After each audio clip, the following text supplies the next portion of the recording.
Welcome back, Alyssa and Sturgis, and I'm happy to continue our conversation. I've listened back through them and was very appreciative of the level and ideas and sort of challenges that you each and we posed to one another and had the opportunity to develop. And part of what I'm hoping this idea of recording after a week or so goes by is to allow the audience listeners to understand the development of these conversations as a proactive, interactive, constant opportunity to grow, to learn, to witness, to recognize our human limits in the face of an unlimited sense of knowing and an unlimited sense of peace and a sense of beingness in the face of what do we do now with our body. And I think that's how we left off last time. And if you guys want to start with the questions you had last time, that may be, or any lingering thoughts you have from this week that you want to kick this off with. Sure, Jack. I'll start and just say that where I was left in our last conversation is the question of so what? You know, if we are in fact infinite, what does that mean on a practical level in our day-to-day reality? How do we use this information? And I think Sturgis came on the call just now with such a brilliant example of how this information can be used. So I'm wondering if he's open to sharing a little bit about how he came on. Sure. Yeah, I'll do it totally transparently and sort of see what pops out. So, I mean, this was a scheduling kind of glitch for me, which was completely, I think, self-inflicted in that, I've been traveling and trying to, both manage a time change as I schedule things for the next week, as well as having to reschedule what I was trying to when I was trying to connect with you guys earlier. And somehow in the sort of one-handedness, which I'm using very purposefully of, and lack of attention because of that one-handedness as I'm trying to keep all of this in balance. I thought we were meeting 3 hours from now because I had, of course, just said thumbs up and like, let's do it. When in fact you had suggested a slightly different time than I had suggested. So I then scheduled another meeting for right now. And of course, once I got notifications that both of these meetings were on Zoom, I hope my new friend B, who I was supposed to interview just now, doesn't listen to this and feel badly, but I chose you and this group over that meeting. And so we were A and she was B. Right. Correct. And so, therefore I still am sort of experiencing it. I sort of stumbled into this Zoom feeling a bit of stress, a bit of guilt for being both late to this, as well as having to cancel the other one because of my own sort of inability to manage my own schedule correctly today. And on top of that, I think what I can sort of say out loud as I've had moments of reflection is at the root of all of that is fear, right? Fear that you guys will think I'm scatterbrained, fear that I won't show up to this with the level of intention that I want to, that my focus will be off, that I didn't have a chance to meditate before this, so I won't be quote unquote good, right? That I won't be thought of, in both Jack and Alyssa's eyes, two people I respect as a professional who's capable of managing, his own schedule. All those things are very familiar, I would say, even sort of surface level fears. But they all, lead to stress, which leads to, in my experience, a lack of that thing we call neutrality, that place we get to where I can actually make a decision in calm and sort of that God-given natural state, that is in harmony with, my highest self, I suppose, to use one of the words that you were, or one of the terms you were describing last time we talked, Alyssa. So, that's sort of what happened. I love this as a practical example because it demonstrates so clearly the work that I often do with clients, which is separating out facts from feelings from thoughts. So the facts of the situation are you scheduled 2 meetings at once. That's it. That's a physical fact that happened. Right. Your feeling that you decide you named is the feeling of stress and guilt and fear. The feeling comes from something that we talked about last time, a thought. If everything starts with a thought, then those feelings are coming from the thoughts. And what are you thinking? You said, we will think you're scatterbrained. You won't be quote unquote good because you haven't meditated. We'll be disappointed. Mm-hmm. Those thoughts are not true, meaning Right. that's not the thought I'm having about Sturgis. I'm having the thought, oh, Sturgis double booked. Period. The end. Right. So I think how this works in a very practical way is that when we know that, number one, we are always connected to the infinite, and we can have infinite thoughts in any given moment. When we become aware of the difference between our thoughts and reality, facts, we can shift a narrative. We can change our thoughts, which then changes our feelings, which then changes our actions, which then changes our experience in the world and what we're co-creating with our environment. Can you say that last sort of the last sentence and a half again? I just want to make sure that I can respond to it properly. Sure. The greater level of our awareness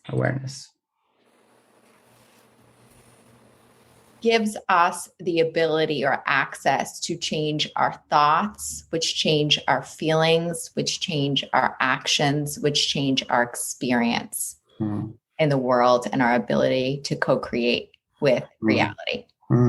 Yeah, I absolutely. And, it's also worth saying, kind of touching on one of the things that we ended with last time, that exercise of writing down my fears and resentments, right? That in sort of, I guess I would call it preparation for, an experience like this, I would do that. I would give myself some time to do that before stepping into a talk like this. I do that before everything, if I can, that I think of as important. And it's really interesting because what I think happens naturally, and it certainly happens, I'll just say it, sort of knowing that I'm sure Jack will have something to say about it. It happens more naturally, right?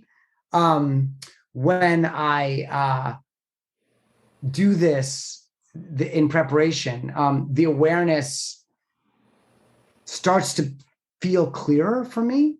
Yeah. And that the sort of cobwebs that are created by, fear and whatever else I might try to, insert as thoughts in your head that I'm trying to convince myself that you're thinking about me, which is, of course, just my own thoughts thinking about themselves. That those cobwebs just tend to be cleared away when I write down my fear. And I think there's a critical action in then airing those fears, right? In saying them out loud, and getting them out of my head, my mouth, to anyone, really, hopefully a trusted friend. And then my experience has been, and I was taught how to do this, I might add, by someone who just said, look, just write down your fears and see what happens. Yes. Just see what happens. Yeah. And so, that awareness is something that I think it's a really great word for what I get sort of consciously more of when I go through an exercise like that. Well, writing is a very practical tool. Right. And we talked last time about lying. My definition of lying is any thought that is separate from reality. Any thought that I'm willing to have and keep that is separate from reality is what I call a lie, because that is what now becomes the truth for me. If you didn't say out loud to us what you just said, right? It becomes the truth, according to you, that we might think you're scatterbrained. But the minute you're willing to say that, now that lie becomes something out in the world, and you are able to receive my version of reality, which is Sturgis double booked. Right. Which is why telling the truth becomes so vital in programs like 12 steps, for example, because that's what breaks us out of this purgatory, this mental obsession that we are locked into when we keep thoughts to ourselves for fear of expressing them, for fear of being judged, when really we're the judger. Always. There is no other judger except us. And I don't want you to live in fear wondering whether or not we might think you're scatterbrained. I want to assure you that I do. And Jack's reality is different from my reality, right? Like Jack's perception of Sturgis is different from mine. Well, and I wouldn't call it reality, but just a simple thought. And the transition, and I say that, Sturgis, because I recognize it. And, I got really good at keeping my calendar up to date. And the one thing I didn't do well was look at it. So I realized I can relate to that. Yeah. I need a rubber band around my head or a headband to remind me to look at my calendar, because there's a lot of times I've gotten real fastidious about keeping everything in order now that it's all digital and it's simple, but actually looking at it and remembering, and that actually is an interactive capacity that I very often want to overlook, because I'd rather the schedule I'm facing is the one I think I'm facing rather than the one I'm committed to. And I'm not always ready to stand in that responsible state where I'm absolutely aware of what I've committed to. And sometimes the oblivion feels a lot more comfortable because I've managed that more in my life than I have allowed what's happening to be happening. Yeah. I can relate to that quite a bit. I mean, as I've sort of stumbled into some semblance of a professional career, God only knows how that happened, but yeah, I mean, now I have a real job, and a role at a company that has investors and all these things, right? And since I have sort of been involved in the professional world, which by the way, I wasn't always in. My intention was always to be a rock star. And that's because that seemed to me, as I was planning things, to be the job that had the most benefits with the least amount of responsibility. And I was never particularly interested in responsibility of any kind. But since I've had some in various sort of, stages of my quote unquote career, I've noticed that there's a lot of people who are sort of obsessed with, efficiency and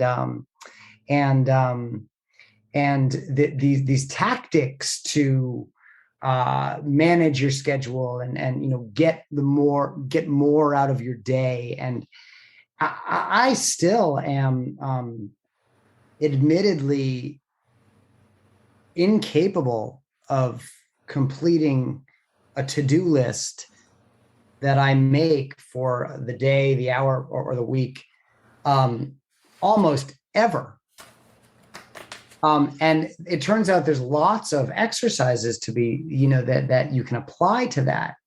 But, at the same time, it's remarkable that because I do follow some sense of instinct, which is based on this kind of work, I tend to get the things done that need to get done, regardless. And I've always sort of thought that was interesting, not to fly in the face of any of what I suspect is probably very effective work on the part of those of us in the world who can capably complete their to-do lists. Well, I'd offer that we're always responsible because we are always having thoughts. So even if we don't think we're being responsible, which is really a choice of avoiding responsibility for what we're choosing. Yes. So we first have to choose. We are always, it's not even a choice. We are always responsible. Meaning, to your point, Alyssa, you can't actually undermine responsibility by claiming to be irresponsible, but you can claim to be irresponsible and then think for sure you are, which is the lie. Exactly. The lie is the transition between, and to your earlier point about it being apart from reality, it can't be apart from reality because all it really is a fantasy or a thought is just an imagination. And that's within reality. It's a function of reality. It's a function of the possibility that we have to imagine things. When I take what I imagine to be true, I am now saying that I'm the creator of reality and wonder why I feel like I'm in competition with reality and wonder where the doubt comes from when it's being caused by the thought I'm having, not all the people I think I'm worried about seeing me. What I'm worried about is admitting it's me right now. It isn't what I think other people might see. It isn't what I think other people might see me having done. None of that amounts to anything compared to the immediacy and the momentous nature of me thinking what I'm doing isn't what I'm doing. And I haven't learned well enough in my experience to let what I'm doing be what I'm doing. And so what I'm doing becomes enough, whether or not I think it's what I should have done, could have done, might have done, that in fact, ultimately, it is what I did. It sort of takes that edge a little bit off of it. And you start saying, we're just not well equipped to have a conversation that even addresses what's happening. Because there's so many ideas we have about what should be happening, should have been happening, or what, even to your point about people who do that, my experience is that obsession can be highly developed and make it appear to be very successful when in fact it's such a chronic block that any deviation from that seeming norm becomes catastrophic to the person trying to perpetuate it, because what they're trying to do is keep attention off of them as doing anything imperfect, when in fact the thing they're doing, trying to be perfect, is a form of imperfection, claiming to perfect them when in fact their perfection is naturally who they are and what we all are and share, because there is no distinction between something that's absolute. There is no inefficiency or impracticality or imperfection in having anything the way that it is. Imperfection always comes from a comparison. So when my thoughts are my comparison to what should or shouldn't be happening or what could have been happening, I'm not even seeing what's happening as being what's happening. I'm thinking of it only in relation, again, to my thoughts. Yeah, I love that. And, the question that raises in me, that's also a confession, is about the balance, between that obsessive level of planning, that maybe you just described, which is filling some kind of another, or an attempt to fill, some kind of another imagined hole. And, here comes the confession, I'm often 5 minutes late to things. I'm not 20 minutes late, 30 minutes late, but I'm often 5 minutes late, and it's chronic for me.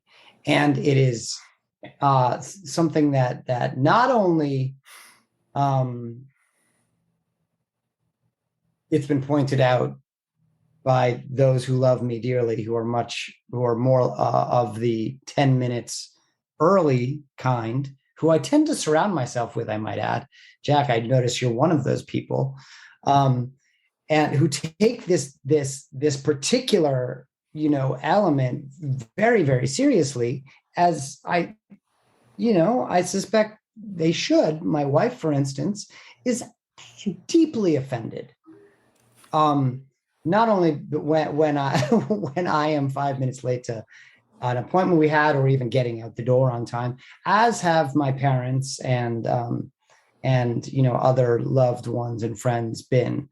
And I think on one level, there's the sort of obvious surface reaction that it's been described to me in therapy that's connected to, which is things like control or not even, maybe even taking myself less seriously than I should as a defense mechanism in showing up 5 minutes late, and just skirting the corner a tiny bit so I can maintain some level of freedom, which I find incredibly interesting. And it's something I've always hoped, in closing on this comment, would evaporate the way many of my behaviors and chronically obsessive thoughts have as a result of this work. In other words, I've always hoped that my sort of 2 to 5 minute chronic lateness would be cured by the universe or a God of my understanding, the way much of my other obsessions have, and yet it has not. And Alyssa, back to your point real quick, and then I know you were hanging on a thread there. To Alyssa's earlier point, to have what we're doing is something we shouldn't be doing when it's what we're doing creates a conflict that's impossible to remedy while we're continuing to think it shouldn't be happening and we keep doing it. Yeah. Right? So it's impossible. That's the obsession right there. So what I've learned is to simply say, I'm late 5 minutes. And you know what? For me, 5 minutes late appears to be on time because that's when I arrive. And I take that sting out of it a little bit by just starting to flex the thought, like Alyssa said. If you start to adjust the thought, if I'm creating the mess and I can do anything other than that in any slight way, the mess isn't as messy when I start veering in another direction. So it shows, like we spent 2 months on that teeter-totter concept, Sturgis, in the weekly discussion. Yeah. This idea that I'm bringing balance constantly sort of overlooks the fact that I can bring balance and do things that make me feel better. But the real question is, what is out of balance that I constantly need to think I need to rebalance? What is it? What is the imbalance? Where is that coming from? And that basic thought is that my thinking is my source. My thinking is my life. My thinking is who I am. And when I'm doing that, I'm going to fracture my state of awareness into thousands of little things I think I need to correct to make it impossible to ever do it, which ends up perpetuating the problem rather than actually seeing it as one single idea. Mm. So I have a few thoughts that I want to share with you guys. The first is that I love the example that you just gave of I am chronically 5 minutes late. And it's important to underline that the first step is to actually tell the truth, which is even a step beyond where you were talking before when you were talking about your job, where you were like, I don't even know how I fell in this role. Like, I don't even know how this happened. Right. And this is something that we do all the time. We avoid assuming responsibility. We always have. And so first you have to go, what's the truth?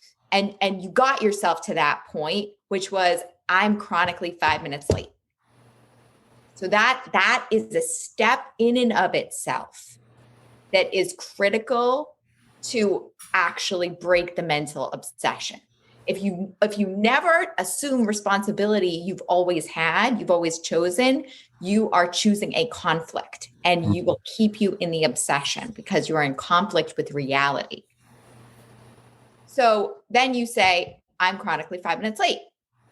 And then that has an impact. So then the decision, Sturgis, you have to make, and you haven't made yet. And the reason why I know you haven't made it is because you're still in conflict with yourself.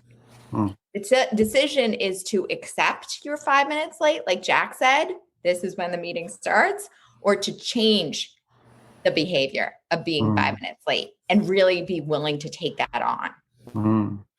And it's a willingness. To have it be removed, like we do in 12 steps, the desire to drink is removed.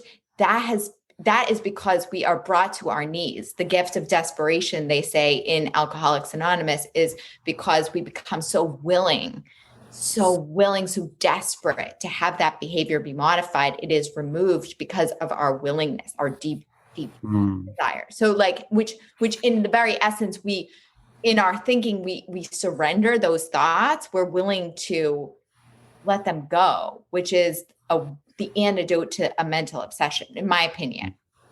So that's the decision you need to make. Do you want to accept you're chronically 5 minutes late and then communicate accordingly to people so that people have matched expectations? Your wife doesn't expect you on time because you've already announced and powerfully accounted for the fact that you run 5 minutes late.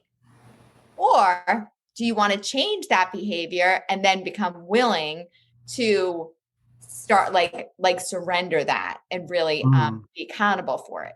And the fact is, the discord that you're feeling is your accountability for it. Right.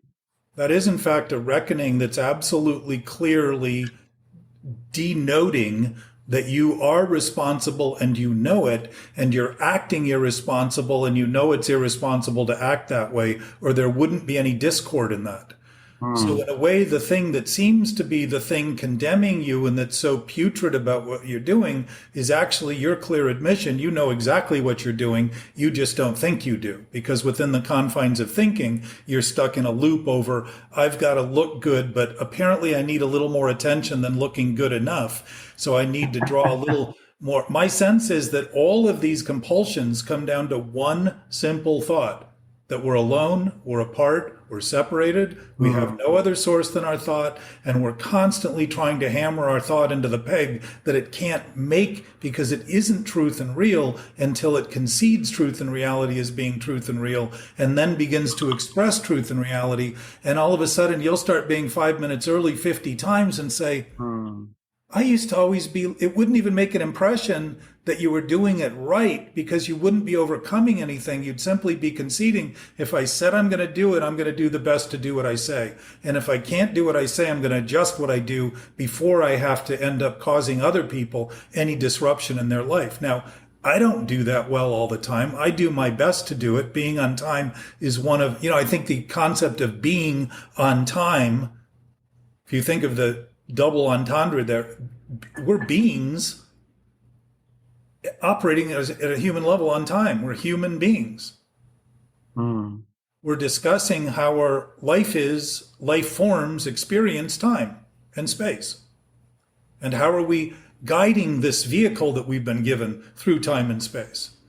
Through this knowing awareness that we have. And that knowing awareness doesn't change when we think what we're doing is so putrid that we don't even know we're doing it. We use the excuse we don't know we're doing it to claim it's happening to us, and we don't understand it, and we're just these innocent, unknowing victims. And that's just all that's a script written for the stage of drama and theater, which isn't always as funny as drama can be when it's written well. We take it seriously enough to make believe it's real, and it isn't. It's literally a perpetuation of obsessive thought, continually saying, you want to deal with this? Deal with it. You don't want to deal with it? We can keep playing this game. We can go as long as you want to go. And generally what that means is, what's the root of wrong? Pain. Yeah. Touchstone of pain is the touchstone.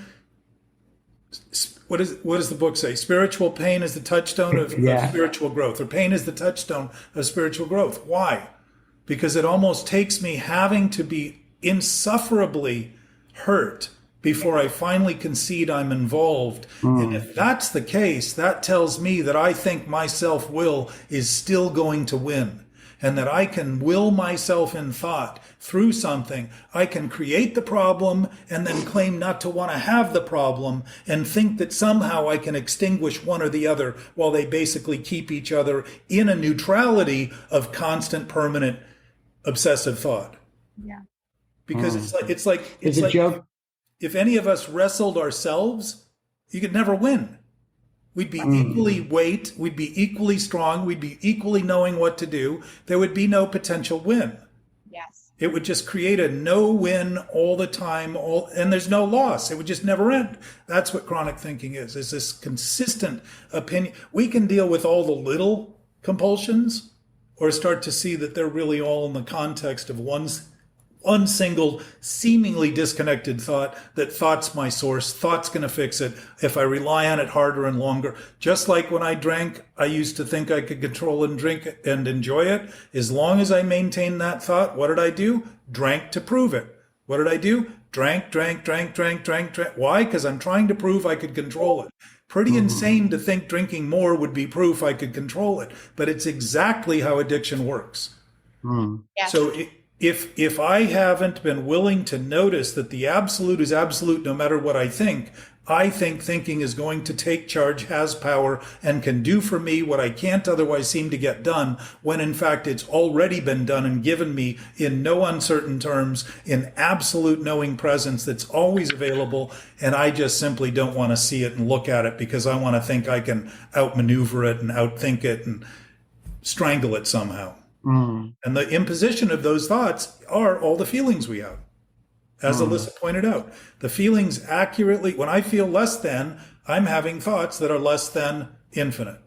It's not hard to have a thought that's less than infinite, because if I'm not thinking in infinite terms, every thought would qualify under that banner. Every one of them would be less than.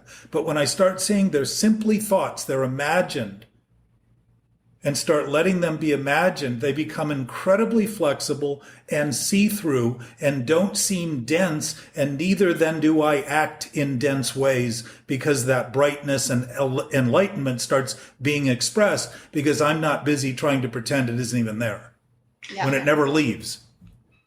That's interesting. There was a joke in there somewhere about every comedy actually being a tragedy, which you'll see in real time when I respond to my wife, who was accusing me of being late, with "There is no time."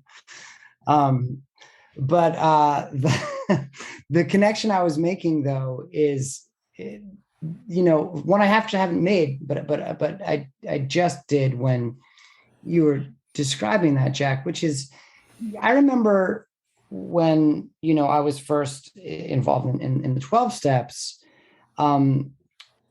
being really moved by the description of why we're so afraid of change, in that, and the way it was described to me is that what we're really afraid of is this chronic emptiness. That you can't conceive of what you have not experienced. So, with the release of your shortcomings, whether they're an inability to stop, drinking and drinking and drinking, or eating and eating and eating, or, anything.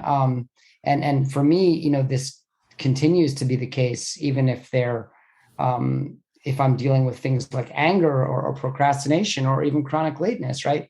I can't imagine the infinite replacing those shortcomings. Instead, I imagine a void in their place. The connection I just made is actually those things are the same, which is sort of beautiful. And think of a void. You could do anything. Yeah. Space allows for all things to exist. If there was no space, there would be no things. It would just be what we originally describe as before the Big Bang. It would just be a density that was so dense that everything in the universe was the size of a basketball. That's pretty dense. It's not there's not a lot of room in there for thought. Yeah. There's not a lot of room in there to move around. There's not a lot of room for individuation and actions and all that. Yeah. But self-centered thinking is that point, because there's no perspective in it. There's no two-dimensional or three-dimensional opportunity to see it. Talking about it, writing about it, feeling it are all points of perspective. And interacting over it is probably the best perspective, because you start seeing that what people are is what we all are, and what we're each doing. Like Tolstoy said in the beginning of Anna Karenina, all happy families are happy in the same way, and all unhappy families are unhappy in their own way. That all that I do in trying to distinguish my problems is to continually reinforce my individuation and wonder why I feel alone. And that's largely what life forms have done in humanity, is to continue to develop the script to justify why we're all different and why we can't get along and why life is impossible, when it's the impossibility of trying to turn what we're thinking into truth and reality that's impossible, certainly not life. Life is the source of possibility, not the source of impossibility. Well, and that reminds me of something that Alyssa, you touched on, but it hits a little different after hearing that, which is that, taking my lateness as an example again, the process, and you've said this, to me many times, Jack, that it's not about, trying to suppress or control, the 12 steps refer to them as defects. I've always found that word to be somewhat problematic, but call them what you may. It's not about suppressing or controlling them. It's about that willingness that you described, Alyssa, to allow them to be released. Exactly. Right. Well, what's interesting is they're not being held captive by anything other than the thought of they are. Yeah. That's it. Right. I mean, it exactly. Because all of those thoughts stem from the same source, which Jack pointed out is the thought of separation from the infinite. That's the root of all of the world that we make up that is in conflict with reality. And so to that end,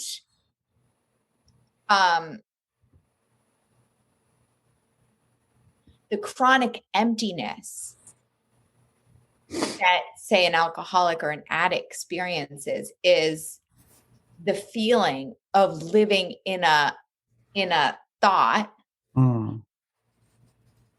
that is separate from the infinite, separate from love that just is. And my experience was that was the only world I knew. Like it was the ego, the separate thought was the only like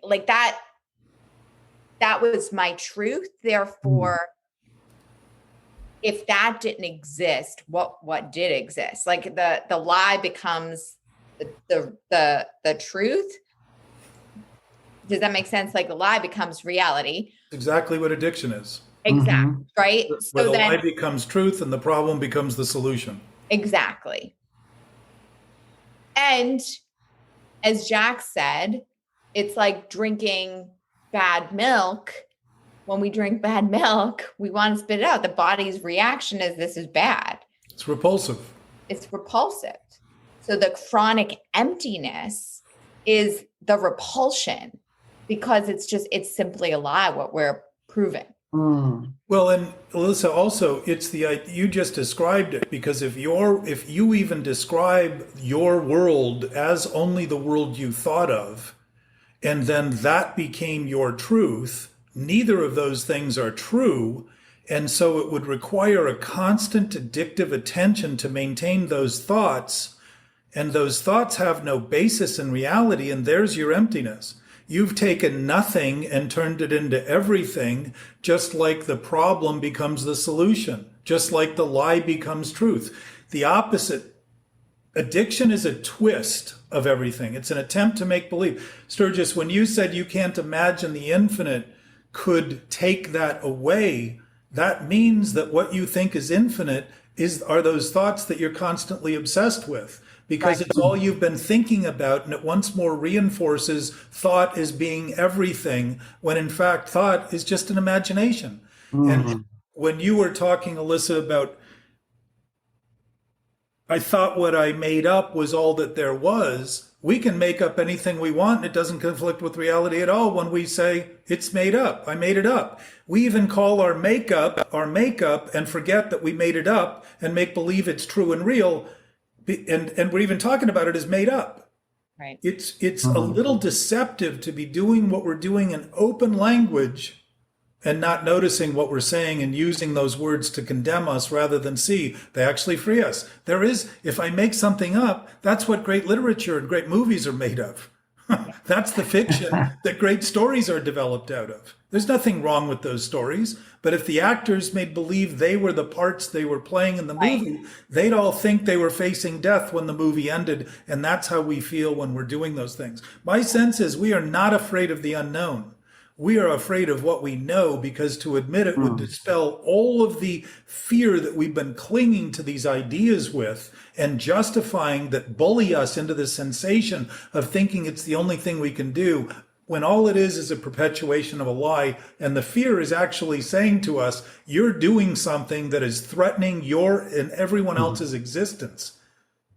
That's the fear. The fear is accurate. When I finally started to notice that the lifelong fear I'd had, I realized I was scared to death of what I was going to do next, because I knew somebody was in deep trouble when I started having those thoughts. I knew where it was going to lead. Yeah. It wasn't some strange byproduct. Yeah. It was an actual assessment that, man, if I keep thinking this way, I am going to end up in deep trouble, and so will other people in the meantime. And to think that they have any less impact than I do is to be irresponsible and act irresponsible, when in fact I have a knowing, responsible awareness that that is not the truth and that is not the case. And my sense with that defective comment is that defects are basically ineffective. That's all. So if it's defective, it's never going to work. Right. I can apply 2 + 3 is 4, and I'm never going to get 5 out of it. Right. If I keep applying it, that's ineffective. It's defective. It doesn't mean that it's inherent. It means that it's concocted, because the universe doesn't have defects in it. It naturally operates exactly the way it's designed. And we have this unique capacity as humans to lie and make believe that what we're doing is true and real, and make believe what we're doing is not what we're doing, and who we are then becomes what we think, and think that's all there is, and be completely obsessed with it and say, this is the actual world, and the actual world is completely impossible and impractical. And the idea that we even question what's practical about this shows how much practicality we put into the manipulations and the gyrations we use to try to make anything work in our life, and try to cling to those things that work as being these scarce things that better work, or we're going down with the ship if they don't, rather than start to see that we're barely even scratching the surface of our capacity to begin to think productively and bountifully, where there's so much nobody worries about losing anything, because everybody's busy letting it all be everybody else's, which is the way that was originally given to us. And I'm not speaking on behalf of giving up property rights and giving up possessions. I'm simply saying that when we have a lot, there's a lot less fear of losing than when we have a little. But often when we have more, that same kind of fear takes hold, because we can't think, if the more is on the basis that we need more to be secure, we're going to keep getting more and more and more and more and more, and more is never going to be enough. If enough isn't enough, more is never going to be enough. And that's addiction. And So yep. Go ahead. Well, so you make a good point, Jack, about some of the work that I do in my profession, which is to bring people's thoughts in alignment with what's possible versus the fear, right? Like, so in Sturgis' example of time, right? Time is really small and finite. Time is something that he has to put himself into a box for. Like, I have to be on time or else I'm bad. Like, there's a low level finite reality that exists in that conversation, that thought pattern. And constantly choosing to be bad, just a little bit. Because it's so small. It doesn't actually align with infinite potentiality of what's possible in time. So then when you start to go, well, what's the ideal relationship with time? How do you ideally want to spend your time? What's possible if the infinite exists in the world? There's infinite ways to spend your time. There's an infinite relationship you have to time. How do you want to think about time in your ideal world? So it starts to open somebody up to start dreaming and thinking about what's possible and how to align with infinite versus I'm stuck doing this thing because this is the world I live in. Well, and we're always aligned with infinite because there is no exception in that realm. It's the thinking that thinks it isn't that we struggle with. And that's really all that this conversation is about. And your point of alignment is exactly, I don't call it truth when I align my thoughts to truth. I call it alignment because now I'm in line, I'm in order, I am allowing thoughts to be a consequence or a possibility of knowing rather than only a possibility of being right and knowing. When I'm struggling with thought as my source, I think I have to be right all the time to know what I'm doing.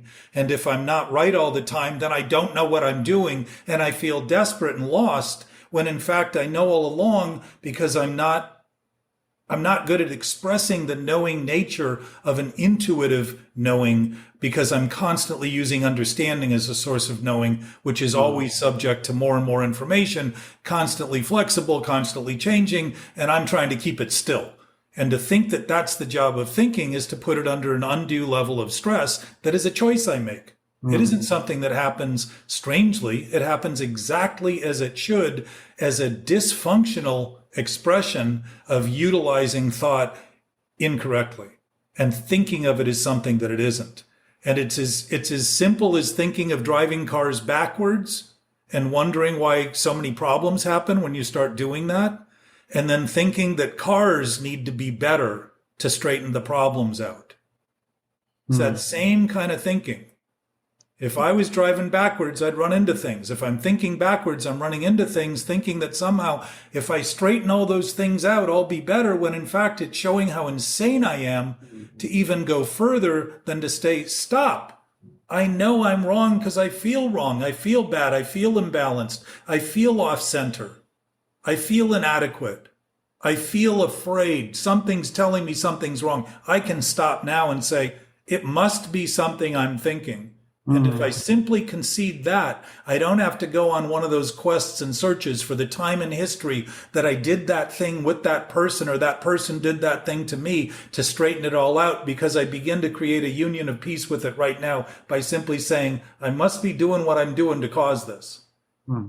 If I'm responsible, I'm doing what I am doing to cause this now. And now I have a relationship to it where I can be open to understanding and insight rather than shut it down by attacking it and abusing it and thinking that somehow or another, if I beat it long enough, it'll finally come to terms with what I need out of it. And that's generally the stress and anxiety of mentally obsessive thinking. And I think you raise a good point, Jack, about the solution, which is using thought as a tool for connecting with the infinite. Well, I would go even subtler than that and just say a thought is an expression of the infinite. It's designed to express what we absolutely know. We're just misusing it by trying to make believe we can be separate from that infinite source. And the dysfunctions we experience and all the ineffectiveness are actually perfect representations that's the costume of the idea that we can do it alone and it's up to us and it's all my doing. That's the consequences are accurate assessments of that, and they'll never work, no matter how long I try them, any more than alcohol will solve my problems if I think alcohol is my solution, or drugs. Whatever my addiction is never, the promise of addiction is a broken promise. So whatever I think to get out of it, I can absolutely be certain I will never get. But here's where I would play, like, here's where I want to kind of unpack a little bit with you, Jack and Sturgis. Like, I hear you that thought is infinite.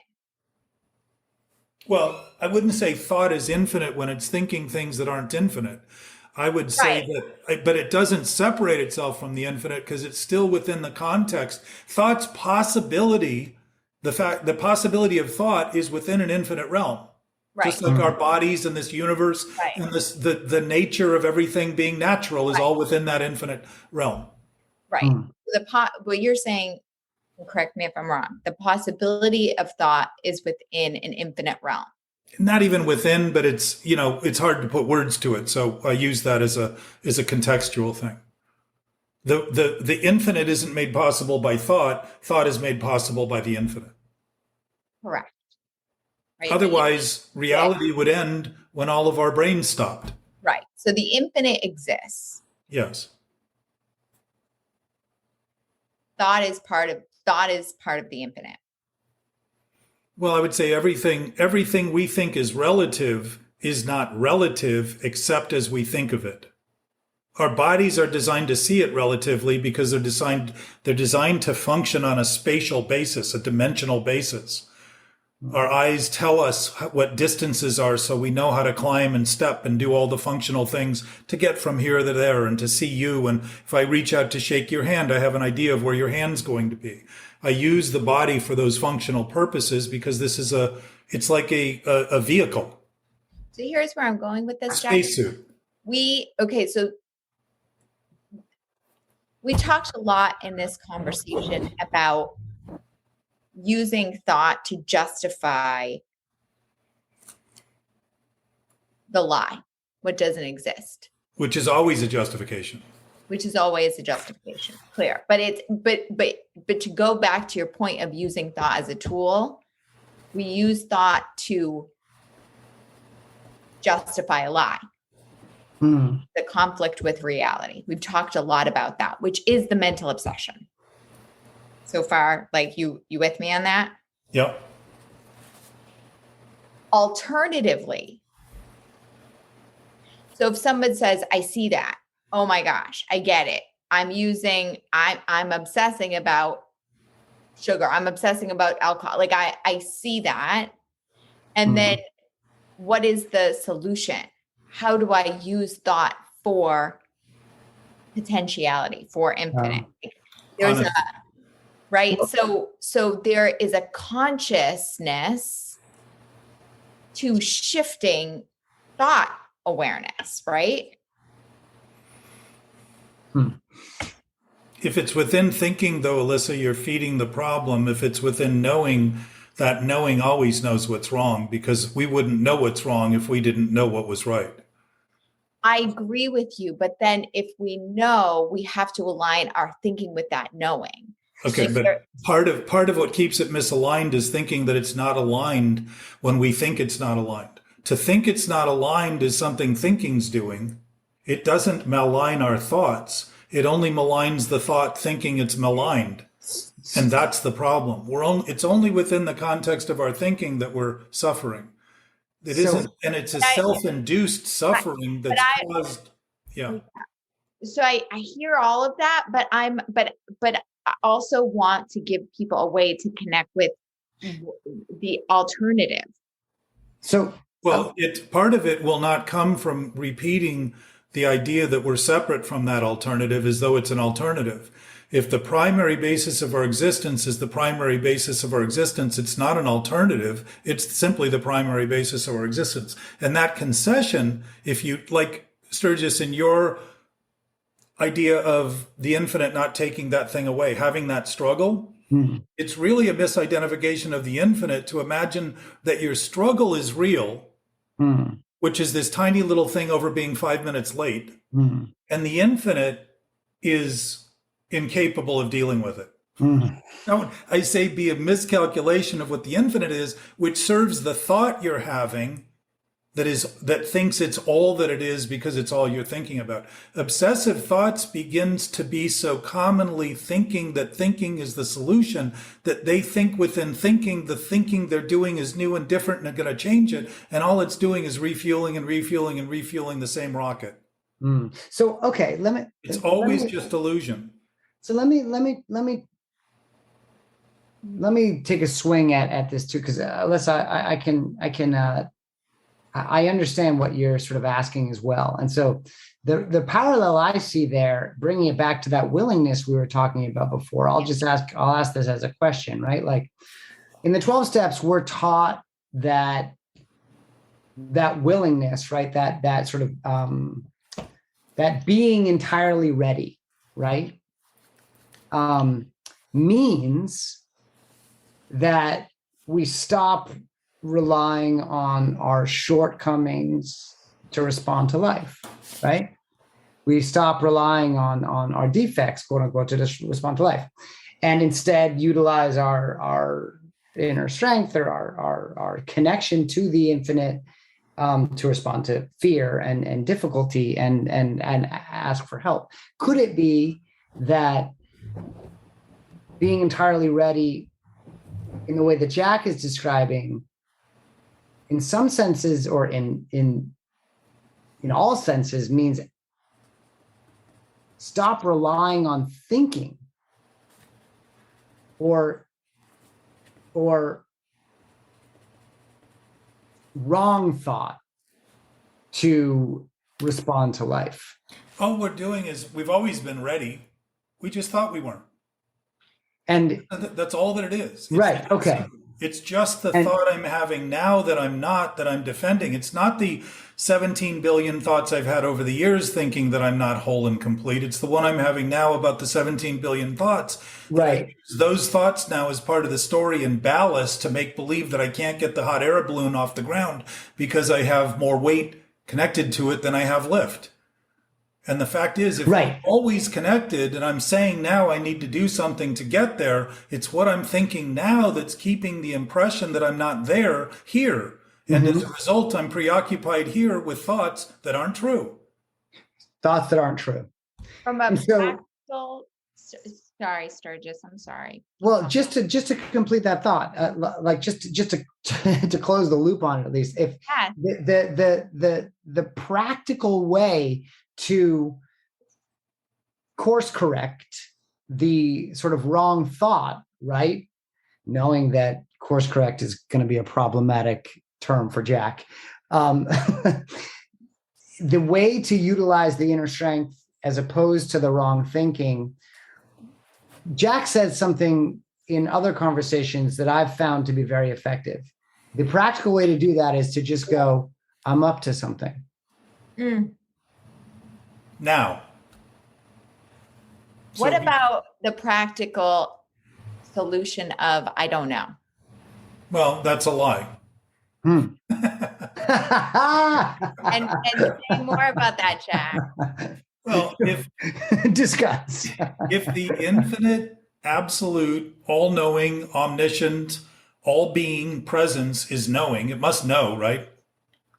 It wouldn't be devoid of knowledge if it was all that there is. It must have some basis of something, right? If that's a knowing present and it's infinite, how would we be an exception to that without discounting it's infinite?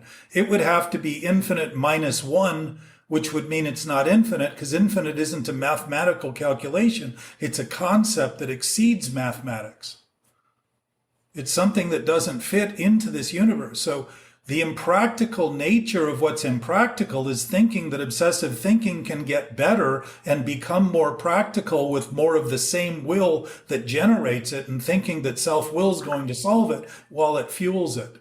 And the difference is I can choose any thought I want, and I can choose to be any character I want, and I can choose to do anything I want based on what I think I want to do.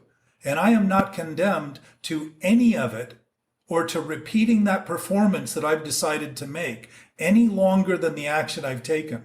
But obsessive thought would have me think, I need to keep repeating that until I figure the world out and get to the bottom of the problem and reach that point and level that my seeking and journey finally get me to. Then maybe it will go away, and in the meantime, I'm fucked. The present nature of the present isn't they say there is no time like the present, because there is no time in the present.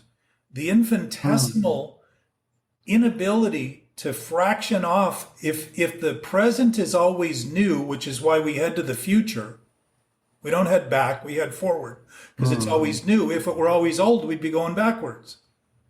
The reason we go forward is because it's always new, and if it's always new, it can't be old, so there's no time continuum in the present. What does that mean? That infinite absolute source in our terms within the context of this universe is where we are presently, always, now. Always. It's not somewhere else. Jack, is it your belief that all thoughts are lies? Well, the thought that true is not a lie, and the thought that the absolute is absolute would not be a lie. But I would say as long as I have thoughts as thoughts, which are imagined, I'm fine. I got no problems. As soon as I take them seriously enough to make believe they're true, it isn't thought that's wrong. It's my own supposition that's wrong. It's my own demand that the thought be what it cannot be and become what it cannot become that causes the conflict. And as long as I maintain it, I'm going to suffer the consequences of thinking the world is wrong, the world is imperfect, the world is fucked, that people are never going to get along. I'm going to think of it in grand scales because I'm unwilling simply to accept what I'm doing in the most minute, immediate way. Now, here.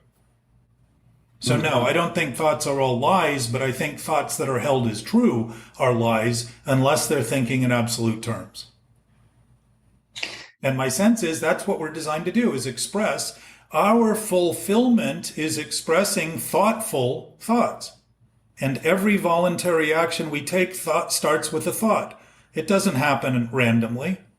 If they're knee-jerk reactions, they're not choices. They're involuntary. I hear that. I'm just trying to get down to the essence, because for me, it's very like, it matters to me that I can apply this on a practical level. Well, So I would say if you're struggling from within an impractical concept. There's nothing, what could be more practical than admitting that everything that is, everything and anything is here now? There couldn't be anything more practical than that. And I mean without exceptions. I mean without arguments. I mean without second thoughts. Now, the question I think you're having is, okay, if that's the case, how the hell do I express it? How the hell do I put it to good use? And given that we have historically created a history of mankind that is operated on this obsessive basis, we think it's the most impractical thing in the world to imagine that we might know exactly what to do next if we just simply lean into it rather than make believe it's up to us to figure it out and start to act. Herb Kagan says that the ego looks for proof first, then acts. Spirituality proves itself once the action's taken. Why? Because it's whole, it's complete. There is no risk, there is no threat, and it's not functioning in a time-based thing. It's simply providing all that is all the time. There is no lack in it. There is nothing but abundance in it. And for us to think it isn't there is to continue to maintain this story of mankind or womankind that has said that it isn't. That somehow we need to get better and somehow we need to figure out, we need to put the pieces together. And if the pieces are together, we are Humpty Dumpty trying to figure it all out and put ourselves back together again. Never happens. The egg never goes back into the shell. So what's practical, in my estimation, is beginning to concede this and then start having a conversation, which is what this is ultimately about, on a basis that if that's true, then we are in that truth right now, all of us right here. Hmm. And the question is, where do we stop wondering about what's possible when we start, how do we start wondering about what's possible together jointly, rather than keep repeating the ideas we have about what's impossible and the ideas we have about what's impractical? What we've been doing is so impractical as to having caused all the problems that we're currently looking at in our society. This moment is the sum total of all moments, and everything that's ever been done in thought in all time that's ever happened is the sum total of our present state right now. And if this isn't a good time to look clearly, there would be no time to look clearly. Because the practice would be to always look to get somewhere and always end up there saying, well, the best thing I've learned to do is look elsewhere, so this can't be the place, and keep looking and looking and looking, rather than simply conceding. It's here, it's now, it's always been that way. And even in the concession of it, the thoughts that I have that are untrue start to become very, very obvious, because they start rearing up as though their life depends on me maintaining them, because that's exactly how they've been acting all this time, that I've continued to make believe that if I don't maintain them, I'm going to die. And that's all ego. That's all this impression I have about who I think I am and all that. And in having this conversation, what I realized, Alyssa, is that I started seeing what I'd been doing in clear terms, and it made me afraid because I was looking at it accurately, but it dissipated as I looked, and it started to fall apart. And what happened was the deeper issues, the idea that we can't as humans impact the world, that the world is stuck in some way that's impossible to deal with. That doesn't seem possible to me now. I know that that's absolutely not true. And when you wonder about what's possible for you, Jack, Well, I think of us. Yeah. I see that we are capable, if we are capable of creating problems that we think are unsolvable, Yeah. and facing the dread we claim to want not to happen, which we're doing, why wouldn't it be possible to undo those problems and face the freedom of having a life that goes on as long as it can happen happily and healthily? Yeah. We're not here to end up living these life forms or experiencing this forever, but to put an early end to this experience through suicide and addiction and violence and aggression and all these ideas we have that maintain these small ideas about who we think we are. It's interesting that we would think what we need to do is get better at doing that, rather than just say, you know what, that's a pretty sick example of what we're capable of, but it's certainly an example of what we're capable of. And if that's the low point, we could certainly probably do something better. And if nature is nature, look at nature and how quickly it recovers from fires and all that. In a matter of a season, the mountains, when the big fires happened up in Ventura, the mountains were covered with flowers. Yeah. Starting to come back. I have a friend of mine's daughter who studied at Stanford for her PhD in biology, and she said that most of the chemicals used in the Gulf to clean the Gulf up caused greater damage than the oil that was released. And if the oil had just been left to the ocean, it would have mopped it up all on its own. But we've got to look like we're doing something, and the thing we do often is the wrong thing, to give the impression that we can take credit for the solution when in fact we're responsible for the problem. And that is a thing that could be turned around simply by beginning to see that this isn't something that we do individually. It's something that we're capable of doing collectively. Why? Because we're doing today, everything that's happening is a function of what we're capable of doing right now. All of it. Not some of it, not just the stuff that is in my little scope of my little world, but all of it that is happening is all of ours. What's grandiose is thinking it's not. What's prideful is thinking it's not. What's arrogant is thinking my little world can be separate from yours and that mine is better than yours. And I live with the idea that somehow I'm better and God shines on me because there's other people that are worse. That's sick. What kind of bonus would there be if there was a power that was loving and only gave it to certain people so it could hate other people? That sounds awfully human to me. That sounds like a concept of a God that's very human. An image and likeness of humans, rather than we are in the image and likeness of that loving, absolute being presence. So I say that because it's easy to get into, and I know the work with people deals with these little issues and the things that hamstring people normally, because I've worked with a lot of people, and when they come, they've got problems. But as I started seeing them as the solution, I stopped taking their problems as seriously as they did and ended up not being a conspirator in favor of doing what they were doing and helping them to reinforce it, but allow it to start to dissipate and fall apart. And they saw changes and witnessed changes that happen without thinking about it. And sometimes they don't even notice it. They just start getting better. And I would suspect, Alyssa, you see that a lot in your people, that the unintended thing seems to happen just in the midst of having the conversation at all. People seem to get better. They seem to be relieved. They can't make sense of it quite, but there's a growth that happens naturally because it's easier to align with nature than it is to make believe we can oppose it and get better.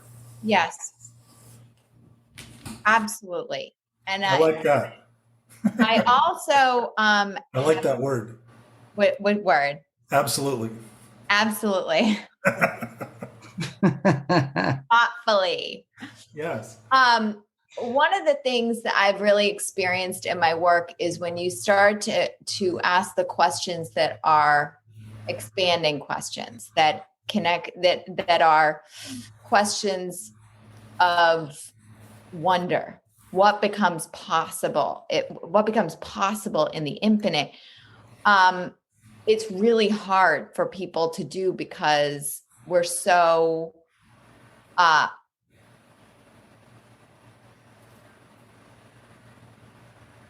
attached or addicted to the mental obsession of what's wrong. But what's really hard is the maintenance of those things, and the actual letting go is easy. We just refuse to do it to the point that we continue to confirm it's hard because what we're doing is maintaining what's wrong rather than allowing that possibility to even be possible to us.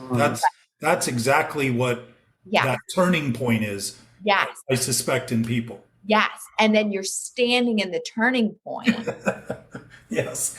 And you're like, what's greater? What's possible? What's infinite? So those expanding questions are the ones that, in my experience, start to help people connect to what is beyond their small, finite thinking. Well, and it's thinking that's starting to connect. It's not them. They're already connected. Right. And now this tool they have is actually it's like using a Phillips head on a regular screw and wondering why the screw gets stripped. Yeah. It's not a fucking secret.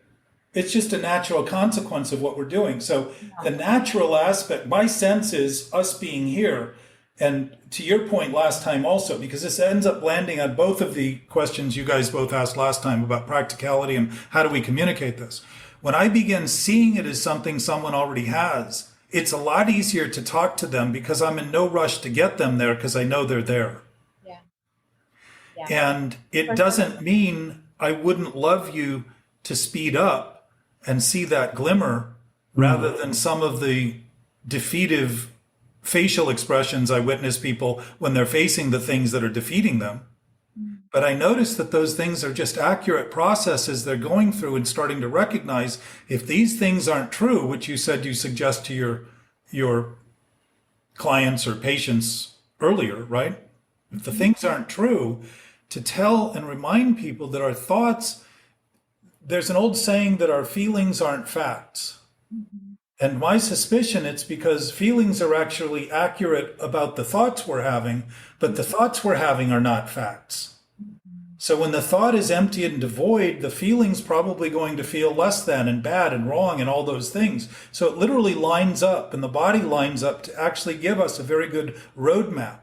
And our body language tells us in a language that's domestic exactly what's going on if we're interested in listening. But generally, what I do is try to get over the feeling, which means I'm trying to reinforce the thought. Rather than correct the thought, what I'm focused on is trying to make the feeling better, and that's what addiction is. It's using the effect, which is why a defect is ineffective. It's an ineffective use of anything, which is defective, right? What's it going to cause? It's like driving on a flat tire. You can do it, but it's not going to, eventually the wheel's going to fall off. So that whole element starts to align and starts to work. And it starts to show that all of the experiences we're having are giving us accurate information about what we're thinking.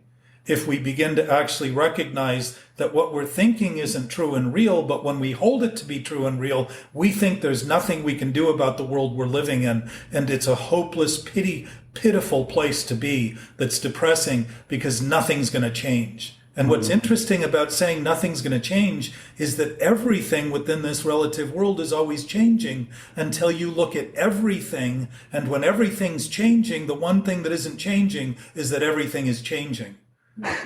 So when you see it in mass, in total, you can see the absolute, but when you look at it in parts, all you see is this ever-changing morass. And to focus on a part as being reality, rather than seeing it all as being a function of reality, you miss the point, literally, by trying to make the point that can't be made. And your point to expansion is that when you go out, you can go out forever, which is what the universe is doing, right? If you go in, eventually it stops. There's an end to going inward because it eventually just shrinks down to a single point. And that's exactly what an obsessive thought is.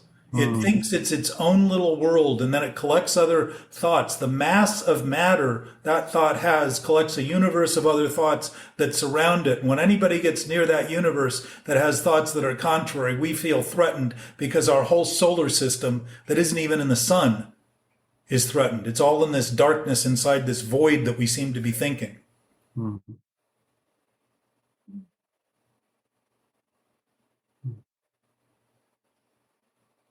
Good. So both of you, I don't know where we are time-wise. I want to have you, Alyssa, explain to people what you do, because I think the mechanics of what you're doing is exactly what helps people. Just like the steps in AA, they're tools. Exactly. And every step taught me to take my hands off a lie. And every lie I opened up, I began seeing principles, not as a divided, not as honest and as forgiveness and all this is separate, but seeing that all the principles total love. Yes. And love is an ever giving, ever forgiving. It Yes. doesn't have anything to forgive because it's never held anything in any other way than it is. Yes. My lack of ability and thought to see things as they are is what has me feel I can't forgive them because I'm not allowing them to be what they are and having them as they are. That's my doing. So to any degree I do that is sort of this collapsing internal universe that seems to turn into a black hole and sucks everything, all of my attention out of me, seems to consume me all the time. Very much like the universe functions. So our brains, my senses, function very much like solar systems and galaxies and all that stuff. Because it's built on the same platform. Yes. Yes. And so the work that I do as a coach is to work one-on-one with somebody which starts with the premise what you just said, Jack, which is we are all connected to an infinite source of love. That is the universal nature. That is the truth. It starts with that premise. And then I work with somebody to express the love, express that divine voice from their heart. Like there's an expression for every human that literally, when you start to ask questions that have people go beyond their thinking mind and get to the essence of who they are and what they care about, we start to express that truth on paper so that it's clear. And then I walk through the process with them, which is a process which I use tools to help people understand the nature of their thinking mind and the lies that they tell themselves. And through a process of changing thought and changing action, start to reconnect with reality and have someone, and that's the process. And it really, when you start to talk about these inner thoughts, these inner obsessions, and you start to really look at what they're trying to get, what I'm trying to get out of justifying the conflict I'm in the middle of, you can start to slowly help somebody separate all of the lies, separate the fiction from the facts, from the truth. So that's the work that I do. Well, and I want to mention that we do not have an email set up yet, but I want to have one where anyone listening can put the name of the individual they'd like to get the email to in the subject line, spelled correctly according to how it's listed on the podcast, and send it to our question and answer Q&A email that we're in the process of developing. And that will be forwarded to them so that you can have a conversation with anyone in this conversation that you feel akin to or interested in communicating further with. Thanks, Jack, for doing that. And Sturgis, give everybody an idea that given that this is concluding our 3 episodes so far, we might come back to a world tour now that we've covered the universe. Sure. So it's so cool to hear what you do, Alyssa, because what and sort of in by definition, I mean, I do very similar things. Sometimes on a corporate level, and sometimes on a creative level, and it turns out there's a lot of the same things that we share in what I might call the tactics of how that's done. What I do on a corporate level, whether it's with a company trying to find their brand, their voice, their positioning, or a product that company is making, trying to find its role, its message, its service, how essentially both of those things can show up in reality in a way that is hopefully useful to people's lives. Yeah. And the way that I do that is, in some sense, is very similar to the way you do that. It's trying to identify or let emerge the essence of what that product or that company's position or that brand is. And I do that through various different exercises, a lot of which are far from my own, but everything from the work of people who are thinking about this in interesting and I like to use the word fresh ways, which are really ancient ways, like Jung, or even like people. I'm forgetting the author's name who wrote like the Lean Startup. What I think we have on our side is what Jung called the collective unconscious, right? And being able to apply some of that wisdom, and the wisdom being that we all actually know what we should do and what the answers are, and that there are ways to access that truth and that wisdom, whether you're trying to invent the next Instagram or trying to make the choices that an actor needs to make, or a musician needs to make when they're writing a song or performing a scene. These are the same almost demands that the collective unconscious is delivering to us, and that we all know. We all know the message that we need to hear, the act that we need to take, the actions we need to take. And all I do is act like a guide to try to connect the maker, to the more broad making that's happening all around us. And it's pretty fun.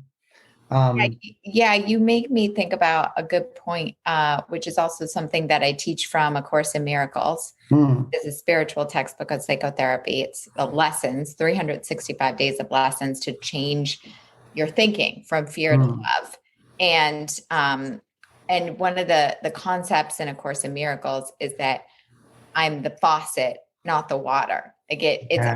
I am the faucet for a human, Yeah. to have them experience their own connection with the infinite, Yeah. right? But I am not the healer. The universe is the healer, or God is the healer. Right. Absolutely. So it speaks to the point that you were just making. Yeah, absolutely. I mean, there's that beautiful Martha Graham quote. I won't quote correctly because I won't get it right. But the essence of it is that, I mean, our job is just to keep the channel open, and I try to help other people, open their channels. And the cool thing is, I started working with actors and writers and directors and musicians, and I was taught how to do that, through a lot of the, I think, similar energies that you use, and I've been able to just decide to take that out into the more corporate world. And it turns out that developers and engineers are equally as inspiring as with their work, painting ones and zeros, as painters are or writers are with their words. So it's pretty fun. And this work connects so deeply to that, and hopefully helps me do my day job better. So, it's been a pleasure, guys. Well, and this is really about functional human capacity. It's about, if we're here, which we apparently are, what's the best we can do on behalf of everyone? What would be limiting that other than what I think if all my voluntary actions are based in thought? Wouldn't that then put what I think at the dead center of everything that's happening? And if everything that's happening I find objectionable, it must be what I'm thinking that's objectionable. And I would say exclusive and wrong.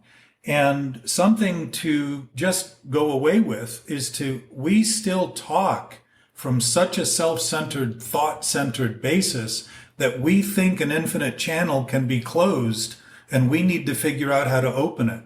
And we think a truth and reality are somewhere else, and we need to seek and find it. And all we're seeking and finding and looking to open is the thought to the fact that it isn't in thought, thought's in it. If we're the faucet and it's the water, all we get to do is experience. The water is always there. It's whether or not we're willing to open our own thoughts and express it. We blame. It's interesting that the thing we would be doing in addiction is the thing we blame on the bottle, drugs, all the things we use, right? And we blame other people for it. It's our family, it's our history, it's our DNA, it's our culture, it's all this stuff we blame. But isn't it interesting that we could be doing the exact same thing that we're blaming the universe on? I'm thinking the channel's closed, so I need to open the channel rather than just recognize it's my thought that it's closed that's closed. And the immediacy of it tells me that the present moment always gives me the chance to think correctly. And that when I don't, it's a choice I make that's wrong. And to feel wrong and feel depressed and feel discontent and feel irritated and reactive are all of the consequences of maintaining those thoughts as being true. Why? Because I know better. And why am I irritated? Because I keep maintaining it. And why am I discontent? There's no content there's no content in the thought. And why do I feel wrong? The thought is wrong. And why do I feel bad? The thought is bad. And why do I feel defective? The thought is ineffective. I can't open something that's never been closed and can't be closed. I can certainly allow myself to begin to consider that thought has been the primary issue that has given me the impression that the world's imperfect when I'm managing a thought that's imperfect. It doesn't make a world imperfect, and it doesn't make people imperfect. It makes my thought imperfect. And when I start seeing that, I start seeing the perfection in all things and start letting things be rather than thinking them only as I think they are. And then that distinction, to your point earlier about thoughts potentially not being wrong, when I think things are what I think, all of a sudden all my thoughts are absolutely wrong, because things are what they are regardless of what I think. I can think they're what I think they are, but all I'm doing is thinking that that's what they are. And when I start coming to terms with that distinction, I can start seeing that beingness and loving and all that stuff is a natural state of being that does not change, and it does not come or go, and it isn't deep, it isn't something to reach for, it isn't something to get, it's what we naturally have. And if I begin to just allow my present thoughts to say, well, if that's true and it's always true, then all the thoughts I have to the contrary, what I'm struggling with is the thought I'm maintaining, not truth and reality. There is no struggle in truth and reality, nor is there any defense in truth and reality, because there's no fight in truth or reality. It's all what we do in thought.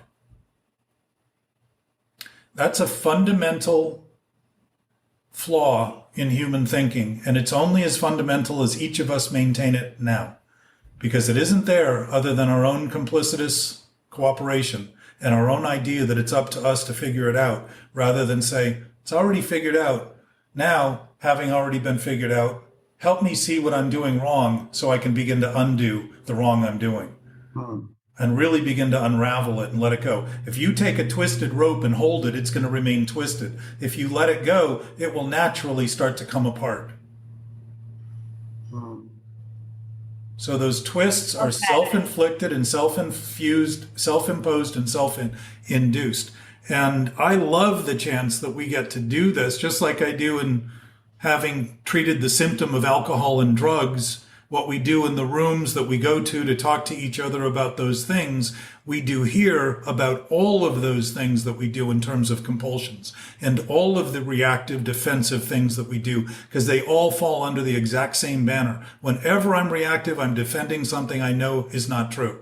And I know that it's weak, and I think my own defense of it's going to prove it's strong, when in fact my defense of it is in fact the admission it's weak. Just like numbness is the admission of pain. It's not the absence of pain. It's a self-imposed attempt to make believe pain isn't there so I can justify my thinking that what hurts doesn't hurt, so I can continue to do the thing that hurts and say that it doesn't hurt. That's insanity. So to Jung's point about consciousness, my sense is the unconscious is what we call unconscious because we don't want to admit what we know. And it isn't because we don't admit it. It's because we know it. If we didn't know it, there would be nothing to deny. That's right. So that's right. And to keep it in that state of unconsciousness would be unnecessary because we wouldn't even know to even know it. But the absolutely, fact is, it's where I keep my irresponsible thoughts. That's the burial ground that I think is deep. And when I look from there, I think truth is deep because I can't excuse my own behavior by doing anything but blaming and faulting other things. Yeah, that's right. I mean, some people describe the collective unconscious as this sea, this ocean, this water body of transcendental wisdom, right? Yeah. That is without time, without space, and it guides and always has and always will mankind.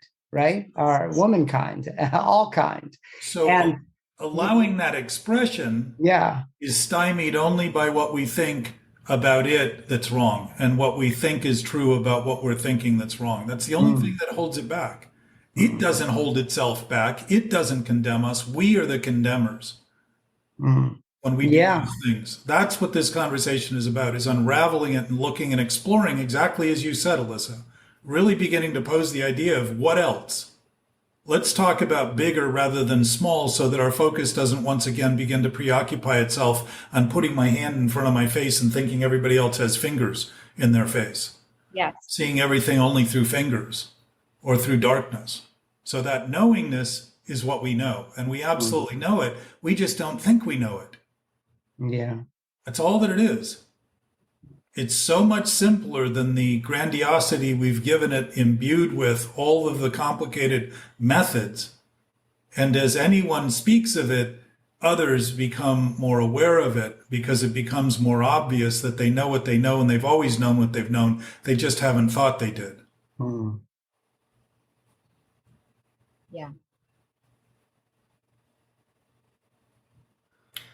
So what do you want to leave for the next group? The next group, I believe, is going to be Gabe and Jackie. And what do you guys want to leave with them in terms of a question or a thought, consideration? Go ahead, Alyssa. If you haven't thought of one, I think I'm forming one in my head. So, I'm just making you go first. The previous were forgiveness and how does thought relate to feeling. Last time was practicality, and Sturgis, you were, how do I express this? How do I communicate this? How do I get this across to somebody? Mhm. Yeah. Go ahead, Sturgis. Well, I guess the thing that kept coming up in my mind as you know, as I was listening to you guys today, was that maybe it's connected to my time and lateness confession earlier, but I kept hearing in my head that Alexander Pope line that I think, interestingly enough, we usually only hear the half of. The full quote is, "Fools rush in where angels fear to tread." We mostly just hear the "fools rush in" part, which I think is an excellent example of where we are. We're rushing so much we forgot the second part of the quote, and the second part of the quote to me is the most important, in the sense that in this rush we sort of lose that sense of what I think the early Hebrew theologists would call awe and link to fear of God. Mm-hmm. And then, like, maybe the Romantic poets, which I think we're sort of closer to the precipice of as we go through this cycle, link that to more like a reverence to reality, right?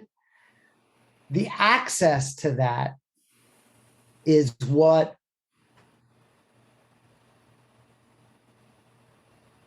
is one of the inspirations of these conversations for me, because the more I talk about this and name the things that disconnect me from the access to that reverence, and the more I find I sort of have these conversations where I connect to the absolute by practicing absolute language. Yeah. I mean, to your point, I think where I would go with this is what becomes possible with access to infinite. And, for me, Jack, what you said in the last sort of dialogue you had is that monologue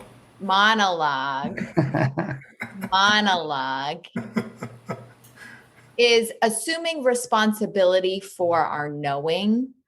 If the truth is we've always known, we know, and we've always known. Mm-hmm. And therefore the absence of thought is all that thought is the only thing blocking us from that knowing. So the absence of thought becomes a presence to that which we know. What is possible in that place? What is possible for us individually and collectively? Yeah. As a society. Everything. But that's actually just to put a tiny layer in there, and then I'll let you finish. And thank you for that, because that there's a fear connected to that. There's a fear, I think, and this is what we mean by angels fear to tread. There's a fear of the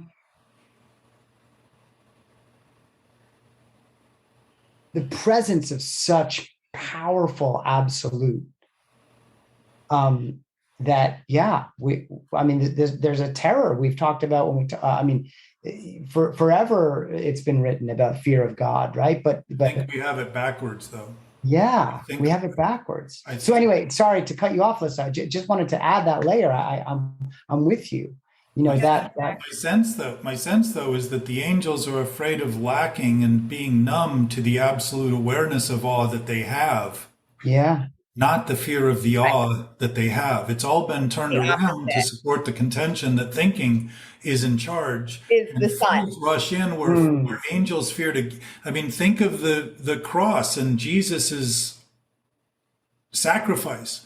The fear wasn't the suffering of the blood and the nails and all that. The fear was suffering the idea of being apart from God. That Yeah. was why the resurrection was so powerful, in Yeah. as much as the story goes, that point made the point there was no breach. Yeah. It was only just a perceived breach, Yeah. and one that was thought to exist, that didn't exist. And that was the evidence of it in the story, that it doesn't exist. Cool. There you go, Doc. I think the greatness of it is, in fact, gratefulness is recognizing the fullness of greatness that we have. Yeah. We are full of greatness, and thinking about it in terms as thinking things always tends to think of it as something that something else needs to do when we're being irresponsible about the thinking we're doing. It doesn't mean we're not responsible for the irresponsibility. It means that the irresponsibility wants to disclaim what it's doing. So it finds something else to blame. Truth is deep. Truth is hard. The reality is difficult. We have to open up a channel to the infinite. The infinite seems impossible to imagine. Wouldn't the impossibility of the infinite, of imagining the infinite, actually be the most incredible thing you could possibly imagine? Because it takes apart imagination and thought and reason and completely lays it completely aside and says, yes, it's useless when it comes to these things. Intuition is knowledge beyond reason. It means thinking is irrelevant to absolute knowing. And there have been experiences in humans who have been able to keep their eyes closed and tell you what's happening around them. And instances in those near-death experiences or post-death experiences we talked about in the Netflix interview, the Life After Death, I think, where people's hearts were out of their body and they were not alive.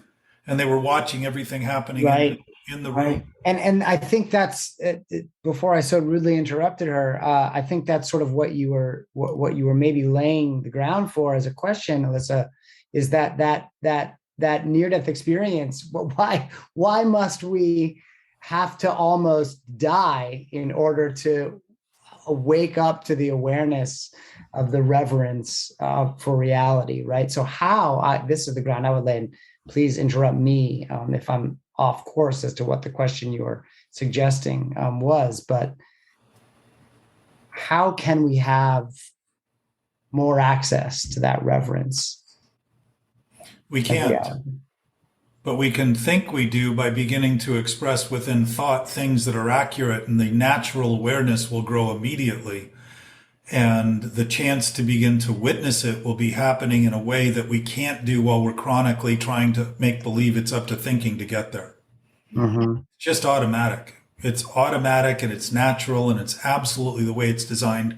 And it's how we're designed to function collectively at our best by being so productive and so useful that everything we do is beneficial to everyone rather than destructive to some, benefiting a few.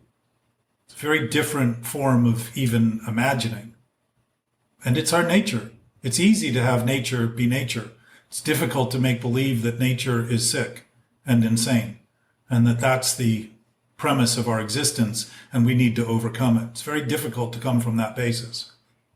But it's easy to see that that must not be our basis if we keep trying to come from there and have never through human history been able to arrive at that point we've headed to by simply ignoring that we're already there now. It isn't because we can't get there. It's because when we think we're not there, we think there's somewhere to get rather than simply be where we are. Love you guys. Love you. Yeah. Thank you. Love you, Alyssa. This was an absolute Great. It's a beginning. The beginning. An absolute beginning. Awesome. All right, you guys. Thank you. Okay. Bye. Bye-bye.